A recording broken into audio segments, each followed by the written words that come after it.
പാലക്കാട് നഗരസഭയുടെ കഴിഞ്ഞ ബി.ജെ.പി. ഭരണസമിതിയുടെ അഴിമതിയെ തുറന്നുകാണിക്കുന്ന നാടകം വൈസ് BABL അവതരിപ്പിക്കുന്നത് പാലക്കാട് DCCക്ക് വേണ്ടി സംസ്കാര സാഹിതി പാലക്കാട് ജില്ലാ കമ്മിറ്റി. അഭിനയിച്ചവർ advocate Girish Nochulli, S. Sanjeev, K. Prabhukumar, Anandan Vadakkanthara.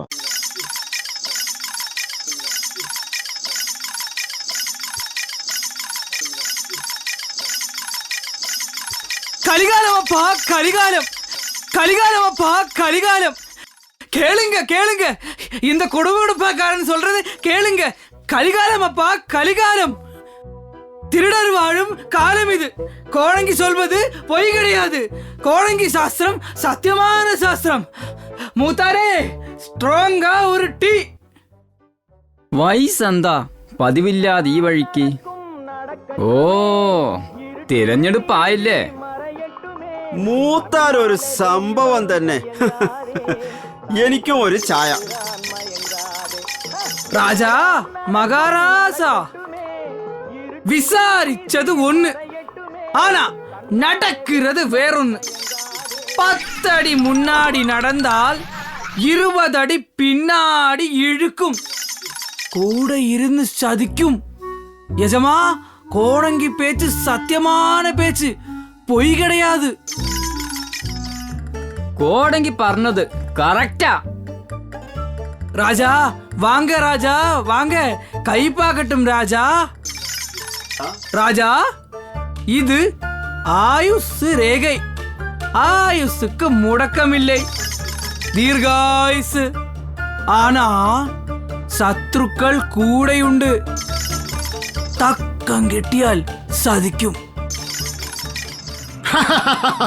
അത് തന്നെയാണ് കോടങ്കി കഴിഞ്ഞ 10 വർഷമായി ഈ നഗരസഭയിൽ നടക്കുന്നത്.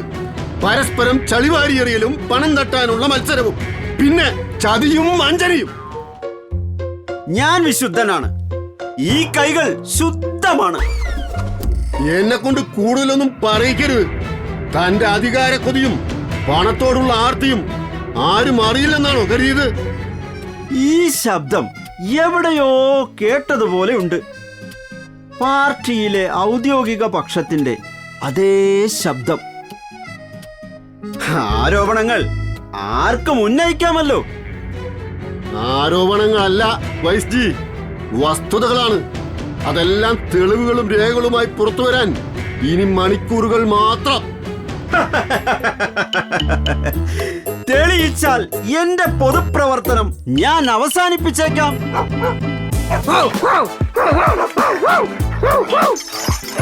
ஆண்டவா முருகா, இந்த நாட்டோட கொடுமை. പട്ടി തുടങ്ങി.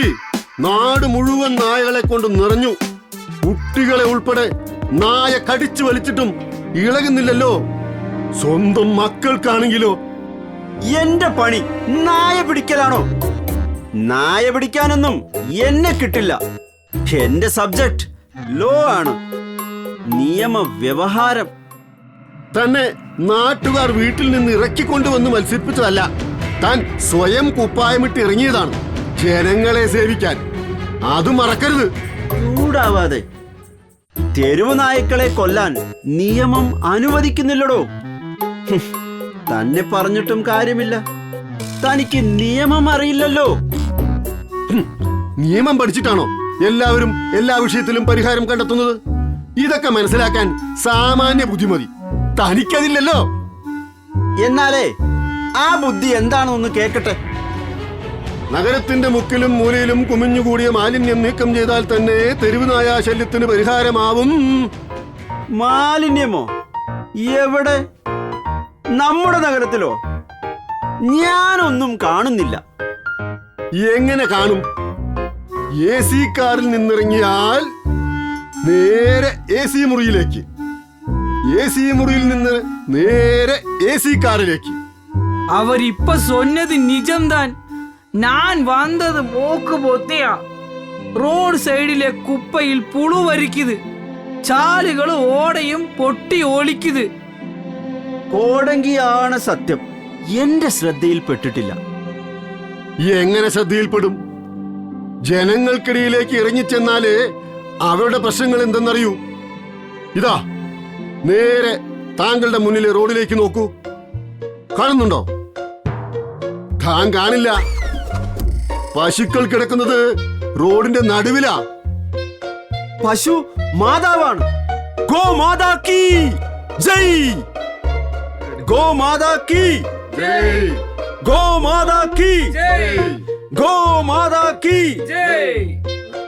മാതാവോ പിതാവോ എന്നതല്ല, നാടിനും നാട്ടുകാർക്കും ഇതൊരു ദ്രോഹമല്ലേ? എത്രയെത്ര യാത്രക്കാർക്കാണ് കൈയും കാലും ജീവനും വരെ നഷ്ടമായത്. അതൊരു തെറ്റിദ്ധാരണയുടെ പുറത്താ താൻ പറയുന്നത്. അപകടത്തിന് കാരണം ഗോമാതാവാണെന്നത് വ്യാജ പ്രചരണമാ. കാരണം എന്താണാവോ? ഭവാൻ മൊഴിഞ്ഞാലും അങ്ങനെ വരട്ടെ. സത്യത്തിൽ അപകട കാരണം റോഡിലെ കുഴികളാണ്. പല റോഡും പൊട്ടിപ്പൊളിഞ്ഞു കിടക്കുക. എങ്ങനെ പൊളിയാതിരിക്കും? മെറ്റലും ടാറുമില്ലാതെയാണല്ലോ റോഡ് പണി. കള്ളം പറയരുത്. ടാറില്ലാതെ റോഡ് പണിയാനോ? താൻ എവിടെ നിന്നാണോ വരുന്നത്? പണി കഴിഞ്ഞ് ടാറിന്റെ മണം മാറും മുമ്പേയാണ് എന്റെ വാർഡിലെ റോഡ് പൊളിഞ്ഞത്. 10 ലക്ഷം രൂപയുടെ റോഡ് പണിക്ക് 4 ലക്ഷം രൂപ കമ്മീഷൻ വാങ്ങി പോക്കറ്റിലിടുന്ന ഭരണാധികാരികൾ ഉള്ളിടത്തോളം കാലം റോഡിന്റെ അവസ്ഥയ്ക്ക് മാറ്റമുണ്ടാവില്ല. അലവലാദികളിൽ അസൂയ കൊണ്ട് പലതും പറയും. കോടങ്കി അതൊന്നും ശ്രദ്ധിക്കണ്ട. കൈയൊന്ന് വേഗം നോക്കി തന്നാൽ ഞാൻ ഒഴിവാകാം. நாட்டுக்கு ராஜா, ஆனால் சொந்த கட்சிக்குள்ள திக்காரி. மதிப்பு மரியாதை ஒன்னும் கிடையாது. உன் பேச்ச கவனிக்கிறதே இல்ல. 10 ஆள் சேர்ந்தா പരിഹാസംதான் മിച്ചം. കോടങ്കിയുടെ വായിൽ പഞ്ചസാര ഇടണം.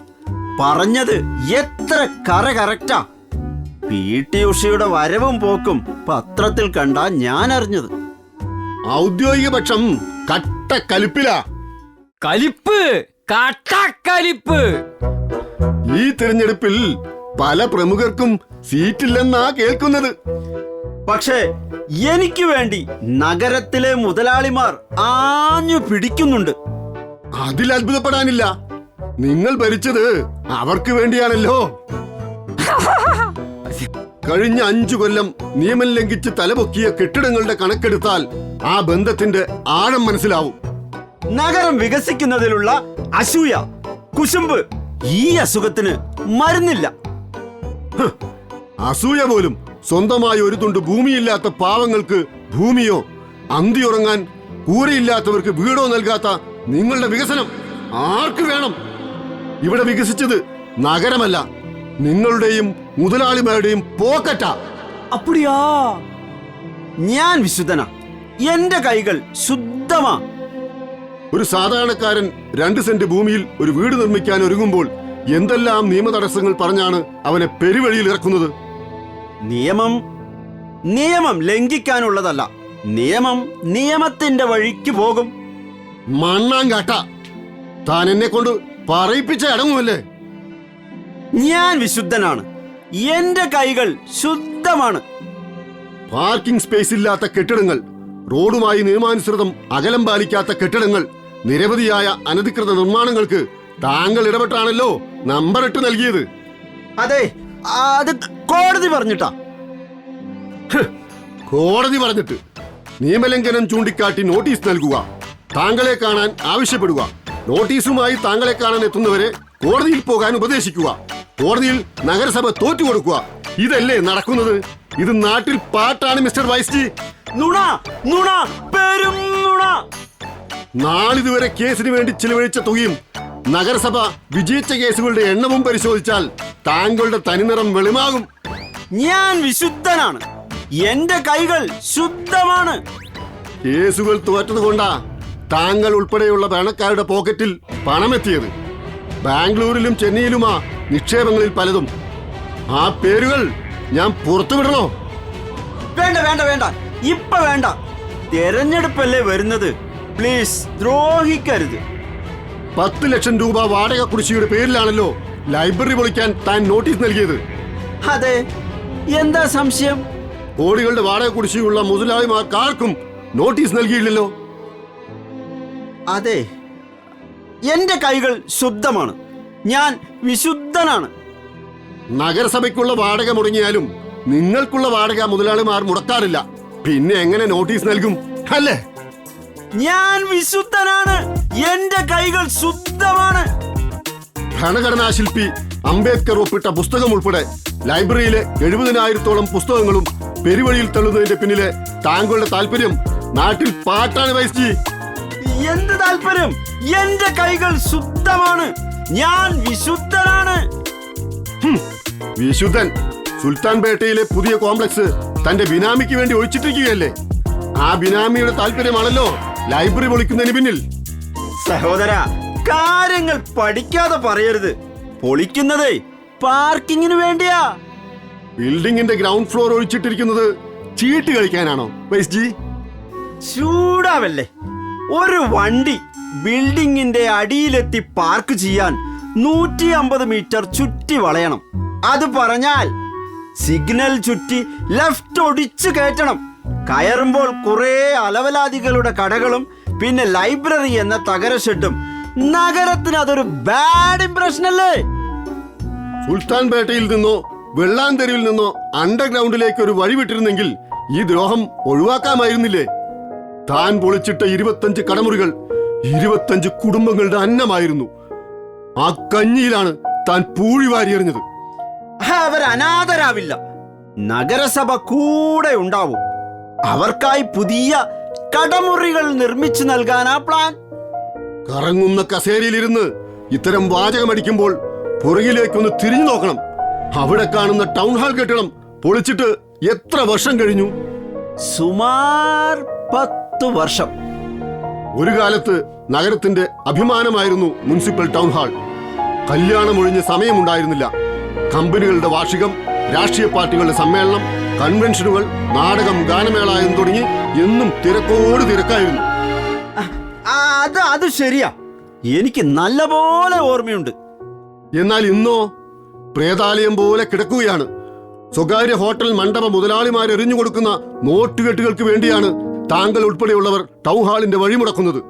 ഞാൻ വിശുദ്ധനാണ്, എന്റെ കൈകൾ ശുദ്ധമാണ്.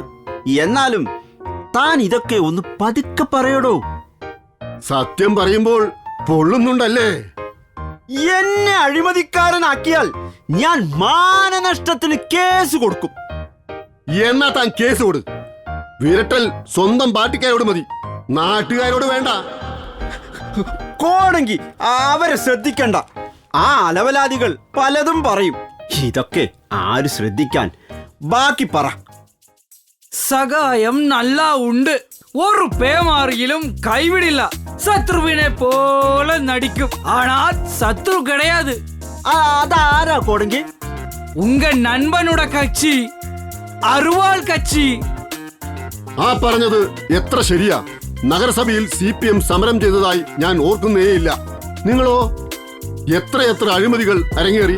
നിശബ്ദത കൊണ്ടായിരുന്നു CPM-ന്റെ ഐക്യദാർഢ്യം. അപ്പടിയാ? ആ അന്തർധാരയുടെ വ്യാപ്തി അറിയണമെങ്കിൽ ലൈബ്രറി വിഷയം മാത്രം എടുത്താൽ മതി. അപ്പടിയാ?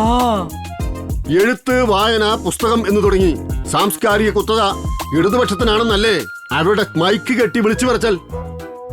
അത് ശരിയാ. ലൈബ്രറി വിഷയത്തിൽ ഒരുത്തനെയും ആ വഴിക്ക് കണ്ടില്ല. ആ കോൺഗ്രസ്സുകാരാ പുറകെ നിന്നതും ലൈബ്രറിയെ ഇന്ന് അവിടെ നിലനിർത്തിയതും. മുതലാളിമാരെറിയുന്ന നോട്ടുകെട്ടുകളുടെ വിഹിതം ഇടതുപക്ഷത്തിനും എത്തും. അതാ അവർ പല കാര്യത്തിലും കുന്തം വിഴുങ്ങിയ പോലെ ഇരിക്കുന്നത്. വിഹിതം അത് പറഞ്ഞത് 100% ശരിയാ. ചോദിച്ചാ വാങ്ങുന്നത്. നഗരസഭാ കോംപ്ലക്സുകളിലെ കടമുറികളുടെ ലേലമായിരുന്നല്ലോ കഴിഞ്ഞ ദിവസം. ഒരു സാധാരണക്കാരനും കടമുറി കിട്ടിയില്ല. നിങ്ങൾക്കാർക്കെങ്കിലും കിട്ടിയിട്ടുണ്ടോ? ഒരിക്കലും കിട്ടില്ല. മുതലാളിമാരും ഭരണക്കാരും ചേർന്ന് കച്ചവടമല്ലേ? താൻ ഇതൊക്കെ എങ്ങനെ മണത്തറിയുന്നു? തന്റെ പണിപ്പാലൊഴിക്കലല്ലടോ. അത് ചെയ്താൽ പോരെ? ഞാൻ ഈ നാട്ടിലെ പൗരനാണ്. ജനങ്ങളുടെ നികുതി പണം ചെലവഴിക്കുമ്പോൾ ചോദ്യങ്ങൾ ഉണ്ടാവും. ചോദിച്ചോ. നഗരസഭാ കെട്ടിടം വാടകയ്ക്ക് നൽകുമ്പോൾ SC/ST വിഭാഗത്തിന് 10% മാറ്റിവെക്കണമെന്ന നിയമ പണ്ഡിതനെന്ന് സ്വയം പുകഴ്ത്തുന്ന താങ്കൾക്കറിയില്ലേ? അയ്യോ, സത്യമായും ഞാൻ മറന്നു. ഭിന്നശേഷിക്കാരെയും താങ്കൾ വഞ്ചിച്ചു. ദളിത് സ്നേഹം നടിക്കുന്ന CPM-നെ കൂട്ടുപിടിച്ചായിരുന്നല്ലോ താങ്കളുടെ ഈ നീക്കം. മുതലാളിമാരെ എങ്ങനെ പിണക്കും? അവരില്ലെങ്കിൽ ഞാനില്ല. അവർ പറയുന്നത് പോലെ ചില പദ്ധതികൾ ആവിഷ്കരിച്ചാൽ നമുക്കെല്ലാവർക്കും ഗുണമാ. ഇന്നു മുതൽ താനും ഈ കൂട്ടുകച്ചവടത്തിൽ പങ്കാളിയാണ്. വിഹിതം വീടെത്തും. പിന്നെ താൻ ഇതൊന്നും വിളിച്ചു കൂവരുത്. എന്റെ രാഷ്ട്രീയം ഈ നാട്ടിലെ സാധാരണക്കാരന് വേണ്ടിയുള്ളതാണ്. ആ രാഷ്ട്രീയമാണ് ഇന്ത്യൻ നാഷണൽ കോൺഗ്രസിനെ ജനങ്ങളോട് ചേർത്ത് നിർത്തുന്നത്. നോട്ടുകെട്ടുകൾ കൊണ്ട് വിലക്കെടുക്കാവുന്നതല്ല എന്നെയും എന്റെ രാഷ്ട്രീയത്തെയും. അഴിമതി ഗവേഷണത്തിന് ഡോക്ടറേറ്റ് നൽകുന്ന സർവകലാശാലയാണ് നമ്മുടെ നഗരസഭ. ഭരണക്കാരായ കച്ചവട ലോബിയെ തുരത്തി ഓടിച്ചില്ലെങ്കിൽ ഇവർ നഗരസഭ വിൽക്കും. നമുക്കിവരെ പുറത്താക്കണം. കോൺഗ്രസിനെ തിരികെ എത്തിക്കണം. വികസനത്തിന്റെ നല്ല നാളുകൾ വീണ്ടെടുക്കണം. UDF-ന് വോട്ട് ചെയ്യാം. UDF-നെ വിജയിപ്പിക്കാം. വികസനത്തിന്റെ നല്ല നാളുകൾ വീണ്ടെടുക്കാം. UDF-ന് വോട്ട് ചെയ്യാം. UDF-നെ വിജയിപ്പിക്കാം. കോൺഗ്രസാണു ഭാരതത്തിൽ മധ്യകോടി നെഞ്ചിലേറ്റി ചോര നൽകി ജീവനേകി കാത്തുവെച്ച സാന്ത്വനം. വാനിലുയരെ കൊടിയുയർത്തി സത്യത്തിൻ കരുത്തുമായി സമരഭൂവിൽ ധീരരായി നമ്മളൊത്തു നീങ്ങിടുന്നു.